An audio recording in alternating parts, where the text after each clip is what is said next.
Hey, this is the replay for round one. We're up against White Red Soul Sisters. Currently, he's up a game. And unfortunately, I don't know why, but we lost the replay for the first game. And it was a very close game, to be honest. We got him down to exactly one life, and he had no cards in hand, a lot of creatures in the graveyard, and then on his turn, he untaps, draws, and then just plays a return to the ranks for the full amount. And he went from one life to 47 with two 6/6s, Sarah Ascendants, several Wardens into play. So it was pretty much devastating getting him to one life and then losing. But we're here for game two, and we sighted in on the Steadycasters, which are going to be very good in this matchup. And actually, since we get a lot of stalled board states in this matchup, I actually sided in the Auriok champions to gain me some life as well, which will make the difference, I suppose. Alright, this is a reasonable hand. We keep it because we have the best sideboard card against them.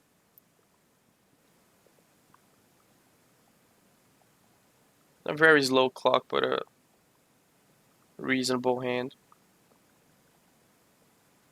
And we also drew the third land to play our 3 drops.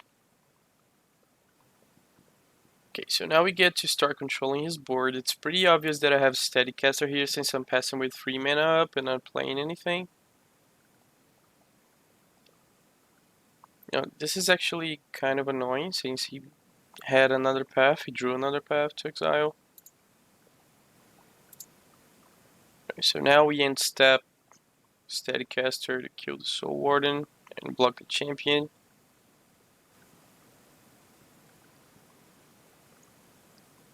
This Johnny is kind of annoying, but not the end of the world. So now we drew exactly the card we needed, basically, Reflector Mage to take care of the adjoint Primate. But we are just going to play it next turn, because we also need to get our clock going here.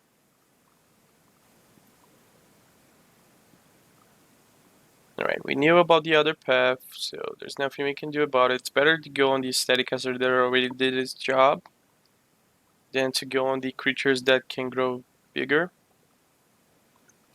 And now, since he has Norin, we're actually going to Reflector Mage the Champion of the Parish.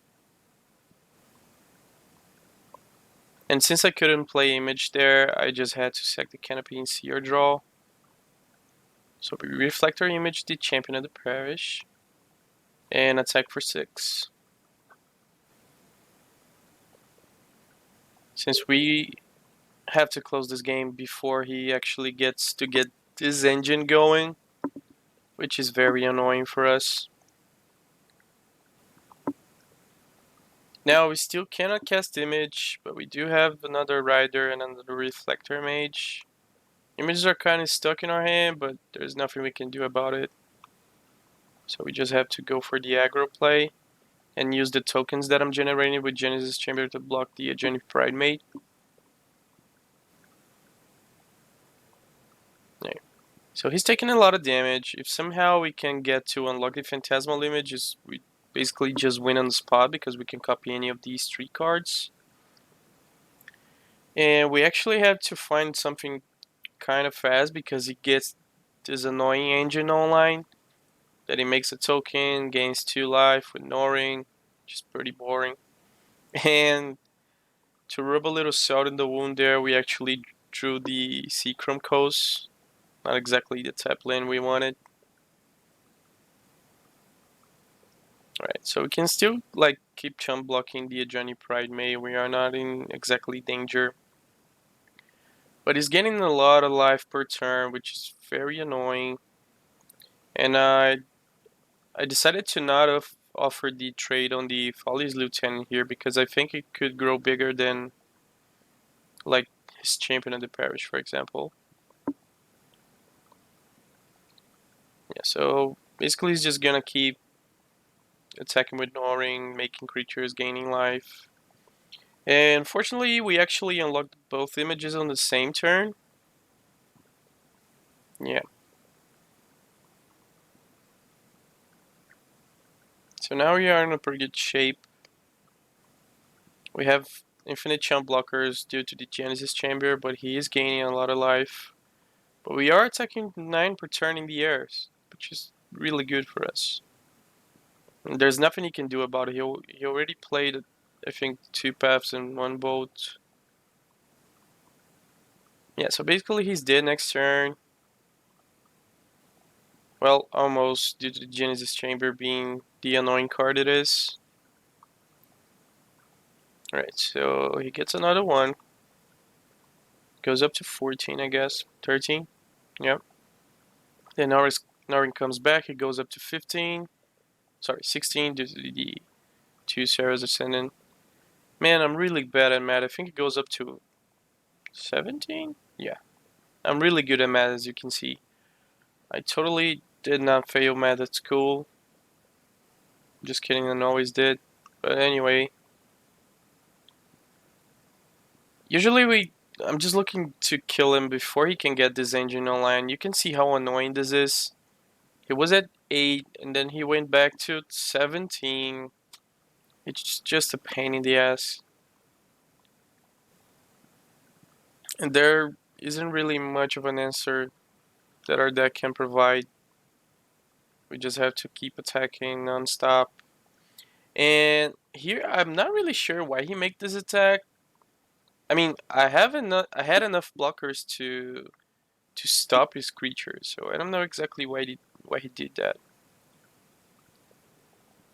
Because I just ate the tokens, put 2 tokens in front of the gigantic creatures, and basically we just win the game here with this draw.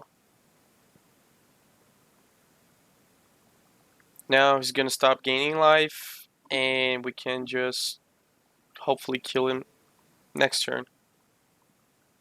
So now I just main phase the Steadycaster to stop the trigger from Noring to gaining him more life, which is really annoying.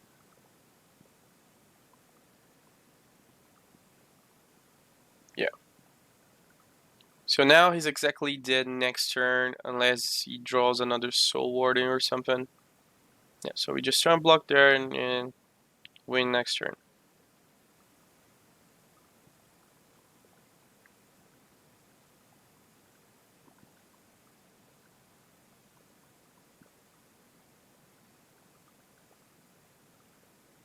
Okay, so we got game 2, and we are 1-1, and we are actually now going to game 3, and our opponent actually has only 5 minutes on the clock, so he has to play really fast, or he's just going to fall to the 0 timer there. Alright, another reasonable hand. We have the best hate card we can get on turn 2. So Noble pass. And hopefully next turn, Steadicast can just blow him out. And I get a little bit greedy here. Since I saw he missed the land drop, I just say whatever and go for the freebooter instead of the Steadicaster. But for sure I should have gone for the Steadicaster there. That was too much of a greedy play, I guess. So yeah, we get a little punished for that. We get to triple champion, which is kind of a huge deal if those things go big. And I actually do not want to give him the opportunity to trade with our champion because we do have 2 images and a Folly's Lieutenant in hand. And my guys can go way bigger than his. And I do offer the trade on champion to champion here so I can stop his clock for a little bit.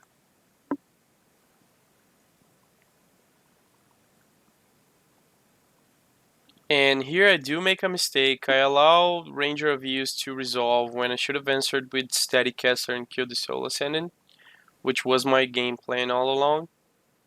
This would denied him a life point. But it didn't matter that much in the end, but that should have been my play. kind of played sloppy from the start with this league. Yeah, so now enter skill, solo ascendant, pass the turn. Now he's in a kind of a bad position. We do have an active static caster that he has to answer, and we also get to Reflector Mage, the big champion. And he doesn't have any kind of life engine going on. So we do have a window to close this game real fast. Yeah, so there's the Soul Warden plus the Legion Loyalist. Opponent's gonna crash us for 14 this turn because we're gonna try and block the Loyalist. But this is a painful one, and I thought about this for a while, but there wasn't any kind of play that we could do. And like, if he had both, he had both. There was nothing we can do about it. But if he didn't have both, we can just crawl back into the game by playing both images on Reflector Mage and just decimate his board. Because now we are definitely on the upper hand here. Getting to double spell on Reflector Mage this turn was really huge for us. And I thought about it and just said, well, opponent, if you have both, just kill us. There's nothing we can do. Pretty easy trade, Reflector for Ranger there. Now we just simply Auriok to get out of bolt range.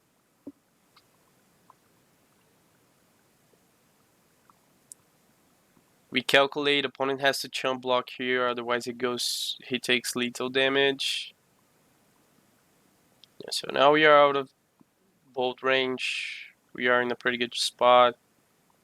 His creatures have been reset. He just has a vanilla 1/1 and also a vanilla 2/2, and on his draw step he just concedes the game to my massive board. And this matchup was probably one of the most annoying matchups I've ever played because he wasn't really winning on the board. He just kept gaining a lot of life over and over and over again, and he wasn't really doing anything to me.